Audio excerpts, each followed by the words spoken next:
Next big பிளேயர்ஸுடைய plan என்ன மாதிரி இருக்க வாய்ப்பு இருக்குது அப்படிங்கிறத பார்த்துடலாம். மார்க்கெட் மேலே தான் போகுது அல்லது பிக் பிளேயர்ஸ் மேலே தான் கொண்டு போகணும் அப்படின்னு முடிவு பண்ணிட்டா அடுத்து எப்போ கொண்டு போகணும், எப்படி கொண்டு போகணும் அப்படிங்கிறத பிளான் பண்ணுவாங்க.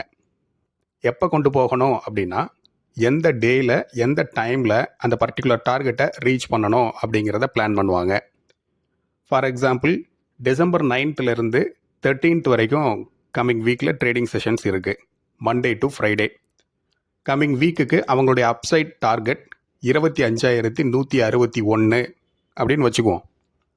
இப்போ கரண்ட் மார்க்கெட் ப்ரைஸ் க்ளோஸ் ஆகிருக்கிறது 24,677.